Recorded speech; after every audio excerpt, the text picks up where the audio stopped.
پاس محفوظ تو کیے رکھا، لیکن تو نے شریعت کے احکامات کو ٹال دیا۔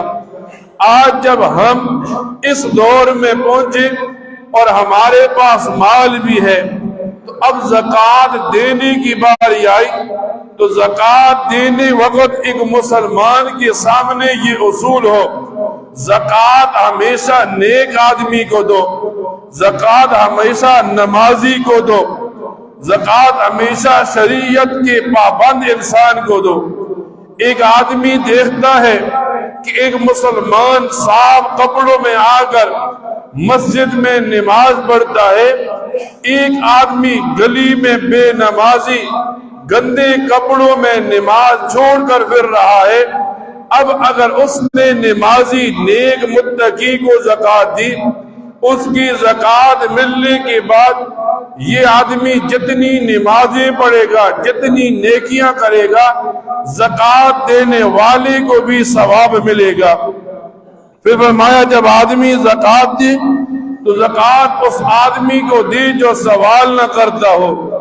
آج کل اس معاشرے کا ایک ناصور ہے، اگر میں مانگتا ہوں لوگ مجھے زکوٰۃ دیں گے، لیکن ایک آدمی سوال نہیں کرتا پھر لوگ زکوٰۃ نہیں دیتے۔ حالانکہ شریعت بتاتی ہے مانگنے والے کو کبھی بھی زکوٰۃ نہ دو۔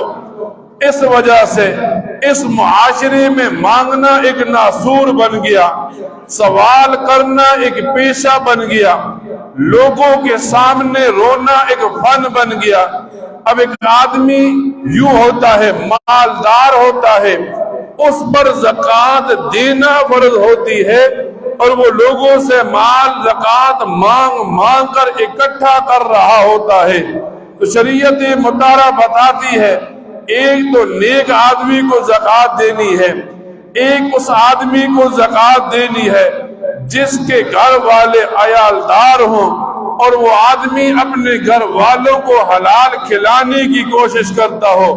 مثال کے طور پر آج اس زمانے کے اندر جو آدمی مزدوری کر رہا ہے، جو آدمی حلال کما رہا ہے، صبح سے شام تک پورا دن لگاتا ہے، 1000 روپیہ کماتا ہے، ایسے آدمی کو زکوٰۃ دو۔ اس وجہ سے کہ وہ آدمی مانگنے کا پیشہ اختیار نہیں کرتا، بلکہ حلال کمانے کی بات کر کے نبی کریم صلی اللہ علیہ وسلم کے دل کو ٹھنڈک بچا رہا ہے۔ وہ آدمی حلال کما کر اپنی نسلوں کو سنوار رہا ہے، وہ آدمی حلال کما کر قرآن و حدیث کے احکامات کو مان رہا ہے۔ تو ایک مسلمان کے پاس جب مال ہو تو مال والا زکوٰۃ نکالتے وقت نیک آدمی کو مقدم رکھے، سوال نہ کرنے والے کو مقدم رکھے۔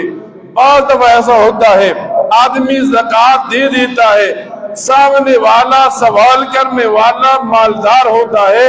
اب شریعت بتاتی ہے اگر مالدار کو زکوٰۃ دے دی تو یہ زکوٰۃ ادا نہیں ہوئی، دوبارہ زکوٰۃ ادا کرے۔ تو ایک مسلمان کو یہ مسائل سننے کے بعد ان پر عمل کرنے کی دعوت دی جاتی ہے۔ اللہ تعالیٰ سے دعا کیا کرے اللہ تعالیٰ ان باتوں کو سننے کے بعد ان پر عمل کرنے کی توفیق عطا فرمائے۔ وآخر دعوانا الحمدللہ رب العالمین۔